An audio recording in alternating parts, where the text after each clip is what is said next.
This is the first video for section 2.8 where we're going to use derivatives to evaluate limits. So we have to think back towards the beginning of the semester when we were evaluating various limits. And one thing you may recall me talking about over and over again was when we take a limit and we get an answer of the form 0 over 0, it gives us no information. So you may remember that I told you it means you need to do more work.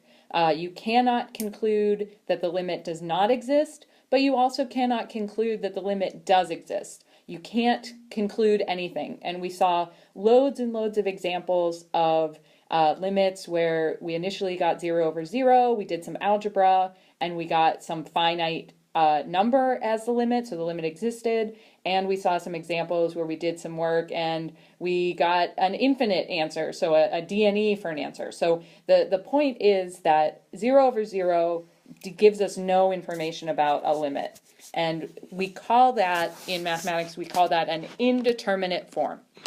It gives no information. So what we're going to talk about in this section is L'Hopital's rule, which this is a rule that gives me a way to handle the case where I take a limit and I get 0 over 0. And this is especially useful for problems where we just can't do algebra to simplify our limit expression. So L'Hopital's rule is the following. Let's suppose I have two differentiable functions, f and g, both being differentiable at a point A, and f of a and g of a are both 0. And let's suppose also that g prime of a is not 0.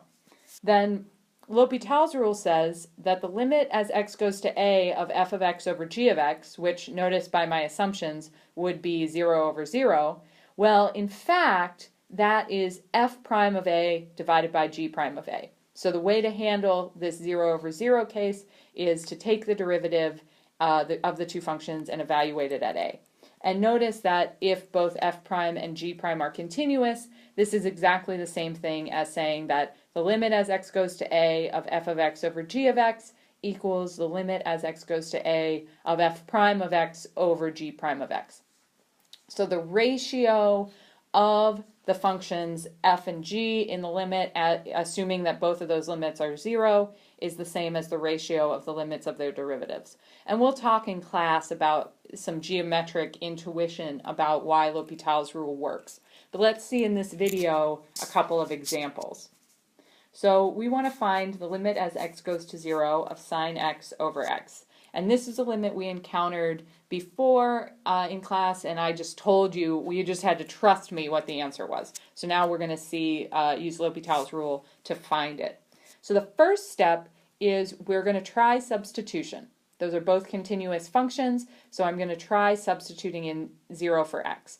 Well, since sine of 0 is 0, this gives me a 0 over 0 situation, and that means L'Hopital's rule applies. So we've got to check that the criteria of L'Hopital's rule are satisfied.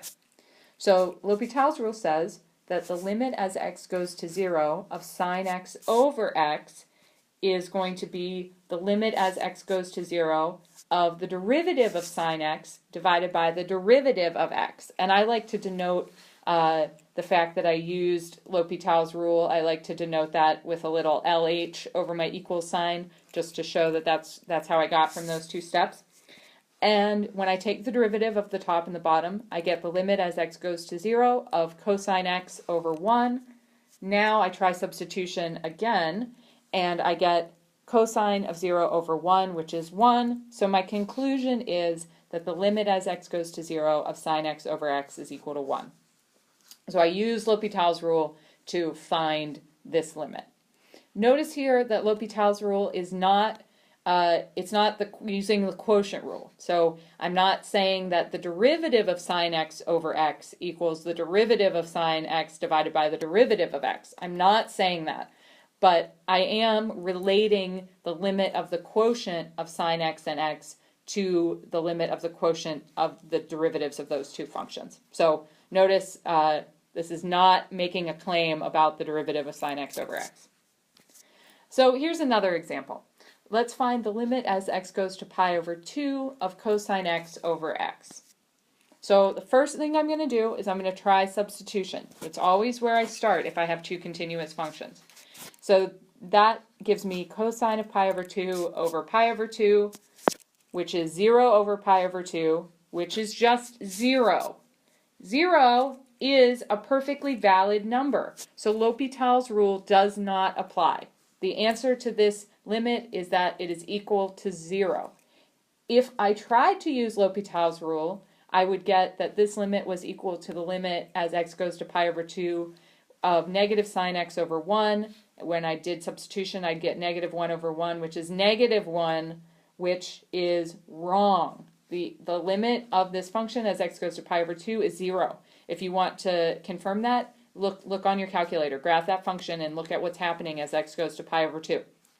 So falsely applying L'Hopital's rule when the hypotheses of the theorem do not apply will in general give you the wrong answer. So the moral of this story is always check your hypotheses of L'Hopital's rule before using it, because this is one of professors' favorite ways to try to trick their students and make sure that they're doing their due diligence before applying L'Hopital's rule. So make sure you always check the hypotheses of the theorem.